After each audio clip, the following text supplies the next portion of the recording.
इस video lecture में हम डिस्कस करने वाले हैं, पढ़ने वाले हैं व्यावसायिक पाठ्यक्रम यानी vocational course food preservation and processing, खाद्य संरक्षण और प्रसंस्करण। इसका एक्सपेरिमेंट नंबर फर्स्ट यानी प्रयोग क्रमांक 1। यदि आप नई शिक्षा नीति के अनुसार BA, BSc, BCom, BBA, BCA प्रथम वर्ष के विद्यार्थी हैं और आपने फूड प्रिजर्वेशन प्रोसेसिंग यानी खाद्य संरक्षण और प्रसंस्करण को अपने व्यावसायिक पाठ्यक्रम के रूप में चुना है, तो आपको अपना एक प्रैक्टिकल डायरी बनाना होगा, आपको एक्सपेरिमेंट करने होंगे और उन एक्सपेरिमेंट या प्रैक्टिकल को हम लोग इस YouTube चैनल पर लेकर आए हैं, जिसको आप सभी प्लेलिस्ट में सभी वीडियो जो है प्लेलिस्ट में जाकर 1 बाय 1 देख सकते हैं। हम चलते हैं प्रयोग क्रमांक 1 की तरफ। पहला, खाद्य परिरक्षण किसे कहते हैं? प्रथम श्रेणी के परिरक्षकों और द्वितीय श्रेणी के परिरक्षकों को समझाइए। और यहाँ पर हम हिंदी और इंग्लिश मीडियम दोनों में बैक टू बैक देखेंगे और समझेंगे। What is food preservative? Expand to the class first preservation and second preservatives. खाद्य परिरक्षण वह है जिसके द्वारा खाद्य पदार्थों को उनकी सही तथा अच्छी अवस्था में ही काफ़ी लंबे समय तक सुरक्षित रखा जा सकता है। एक अति सरल उदाहरण यदि हम लेने की कोशिश करें तो दूध उबलना। हम दूध क्यों उबालते हैं? इसे लंबे समय तक सुरक्षित रखने के लिए। आप जानते हैं कि दूध को उबाल देने से दूध लंबे समय तक खट्टा नहीं होगा, यानी ख़राब नहीं होगा। आप कह सकते हैं कि आपने दूध को प्रोसेस कर दिया और इसे कम समय के लिए ही परिरक्षित कर दिया, यानी इसको प्रिजर्व कर दिया आप लोगों ने। ये दूध को उबालने जैसा सरल काम हो सकता है या आम या नींबू का अचार बनाने जैसा जटिल काम भी हो सकता है। खाद्य को परिरक्षित करके हम उस खाद्य पदार्थों की उम्र बढ़ा देते हैं। क्या आप पहले से भोजन के शेल्फ लाइफ यानी उसकी उम्र के अर्थों को जानते हो? तो आप कहोगे कि बिल्कुल हम जानते हैं। इसका अर्थ उस समयावधि से है जिसमें भोजन को दोबारा मनुष्य के उपभोग के लिए सही तरीके से रखा जा सकता है। अब हम चलते संरक्षण की प्रक्रिया क्या होती है? Process of protections. सूक्ष्म जीवाणुओं को मारने या तत्व विकिरण करने के लिए गर्म करना, जैसे उबालना। ऑक्सीकरण, उदाहरण के लिए तौर पर सल्फर डाइऑक्साइड का उपयोग करना। अगली बात करें तो विषाक्त अवरोध जैसे धुआं, कार्बन डाइऑक्साइड का प्रयोग सिरका, शराब आदि में किया जाता है। उसका डिहाइड्रेशन करना या निर्जलीकरण करना और सुखाना। ऑस्मोसिस अवरोधन जैसे सिरप का उपयोग करते हैं हम लोग। यूज़ ऑफ सिरप, जो दवाइयाँ उपयोग होती है उसकी बात हो रही है। कम तापमान पर निष्क्रिय करना यानी उसका रेफ्रिजरेशन करना, उसको फ्रिज में रख देना। अति उच्च जल दबाव का उपयोग करके भी हम सुरक्षित कर सकते हैं, जिसमें पैथोजेंस को मार दिया जाता है प्राकृतिक तरीके से। सूक्ष्म जीवाणुओं को मारना, किलिंग माइक्रोबियस, सूक्ष्म जीवाणुओं के प्रभाव को रोकना या विलंबित करना। और लास्ट है एंजाइम के प्रभाव को रोकना, inhibition the effect of enzyme. तो इन प्रभावों का उपयोग करके हम उस फूड को सुरक्षित कर सकते हैं, यानी प्रोसेस ऑफ प्रोटेक्शन, ये उसको संरक्षण करने का तरीके हैं। ये इन्हीं तरीक़ों से आप कर सकते हैं। अब आपको खाद्य परिरक्षण की आवश्यकता क्यों लगी? Need for food preservation. खाद्य पदार्थों की शेल्फ लाइफ को बढ़ाने के लिए नए उत्पाद जैसे जैम, पापड़, अचार आदि बनाना, इन खाद्य पदार्थों को वर्ष भर सभी पसंद करते हैं। परिरक्षण करने के उपरांत खाद्य पदार्थों का आयतन घट जाता है, जैसे उसे भंडारित करना और आवागमन सरल हो जाता है।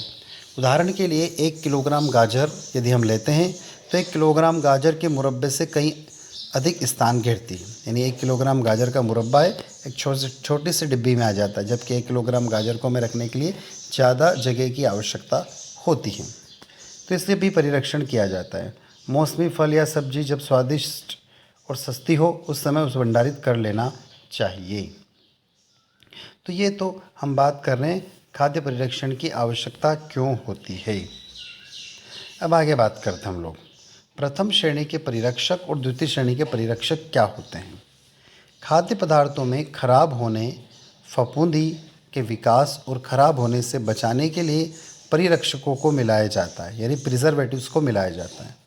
प्राकृतिक और सिंथेटिक निवारण हैं जो व्यापक रूप से खाद्य पदार्थों को खराब होने से रोकने के लिए उपयोग किए जाते हैं, जैसे नमक, नाइट्रेट, चीनी यानी शुगर, वेजिटेबल ऑयल यानी वनस्पति तेल, शहद, सॉर्बिट, सल्फाइड और बेंजोएट व्यापक रूप से उपयोग किए जाने वाले कुछ संरक्षक है यानी कुछ प्रिजर्वेटिव है।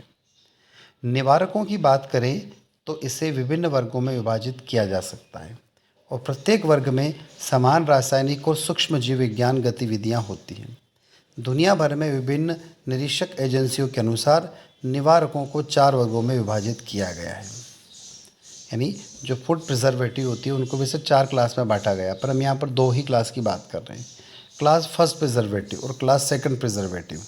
खाद्य पदार्थों को संरक्षित करने का उपयोग किए जाने वाले कुछ व्यापक रूप से उपयोग किए जाने वाले प्रिजर्वेटिव हैं। क्लास फर्स्ट प्रिजर्वेटिव आमतौर पर प्रिजर्वेटिव वे होते हैं जो आम किचन में पाए जाते हैं, क्लास फर्स्ट प्रिजर्वेटिव कहलाते हैं, जैसे नमक, सिरका, नमक, वनस्पति तेल, शहद, चीनी और लकड़ी का धुआं आदि शामिल हैं। सॉर्बिटस, सल्फाइड्स और बेंजोएट को कुछ द्वितीयक श्रेणी के परिरक्षकों में के रूप में उपयोग किया जाता है। अब आगे हम बात करते हैं एफएसआई के अनुसार किसे प्राइमरी और किसे सेकेंडरी कहा गया है, यानी कौन प्राथमिक वर्ग के परिरक्षक है और कौन द्वितीय वर्ग के परीक्षक है। तो एफएसएसआई नियमों के अनुसार खाद्य सुरक्षा और सुरक्षा नियम, खाद्य उत्पाद मानक और खाद्य योजक 2011 की धारा 3.1.4 के तहत परिरक्षकों को एक पदार्थ के रूप में परिभाषित किया गया है जो भोजन में जोड़े जाने पर किण्वन, अम्लीकरण या भोजन के अन्य अपघटन की प्रक्रिया को बाधित मंद करके अवरोध करने में सक्षम होते हैं। अब किसकी बात हो रही, अकॉर्डिंग टू एफएसएसआई के अनुसार यहाँ पर बात हुई कि एफएसआई के अनुसार क्या होता है। अब यहाँ पर देखते हैं प्रकार फर्स्ट यानी श्रेणी 1 परिरक्षक, आम रसोई में पाए जाने वाले परिरक्षक, यानी कैटेगरी फर्स्ट प्रिजर्वेटिव कौन से हैं, तो जो कॉमन किचन में प्रेजेंट होते हैं, और सेकंड जो होते हैं वो अप्राकृतिक होते हैं यानी कि अननेचुरल होते हैं। जैसे यहाँ पर बात करें श्रेणी फर्स्ट परिरक्षकों में शामिल यानी कैटेगरी फर्स्ट प्रिजर्वेटिव इंक्लूडेड्स आम लवण यानी कॉमन सॉल्ट, टेबल सॉल्ट जिसे बोलते हैं, नमक कहते हैं, चीनी यानी कि शुगर, ग्लूकोज, डेक्सट्रोज, स्पाइसेस यानी मसाले, सिरका अम्ल यानी एसिडिक एसिड, शहद यानी हनी, खाद्य वनस्पति तेल यानी edible vegetable oil, acidic acid, इनको प्रथम श्रेणी के परिरक्षक के अंतर्गत शामिल किया गया है। कैटेगरी सेकंड प्रिजर्वेटिव इंक्लूडेड श्रेणी 2 में परिरक्षक कौन कौन से शामिल किए गए, बेंजोइक एसिड और उसके सॉल्ट, सल्फ्यूरिक एसिड और उसके सॉल्ट, सोडियम या पोटेशियम के नाइट्रेट या नाइट्राइट, सॉर्बिट एसिड और उसका सोडियम पोटेशियम और calcium salt, nisin, lactic acid और उसके सोडियम पोटेशियम कैल्शियम और अम्ल, कैल्शियम फॉस्फेट सॉल्ट, कैल्शियम या सोडियम के प्रोपोनेट, मिथाइल या propyl, para hydroxy benzoate, sodium acetate, इन सबको द्वितीय श्रेणी के परिरक्षकों के अंतर्गत शामिल किया गया है। साथियों, यदि थोड़ा स्पीड तेज है तो वीडियो को आप रोक कर इसको नोट डाउन कर सकते हैं।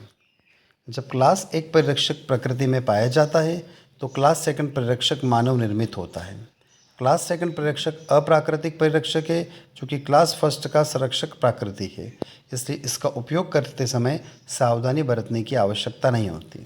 यानी आप फर्स्ट प्रकार की प्रिजर्वेटिव यानी नेचुरल प्रिजर्वेटिव का उपयोग कर रहे हैं तो आपको सावधानी बरतने की आवश्यकता नहीं है, किंतु यदि सेकंड क्लास के प्रिजर्वेटिव का उपयोग कर रहे हैं तो आपको सावधानी रखना होगी।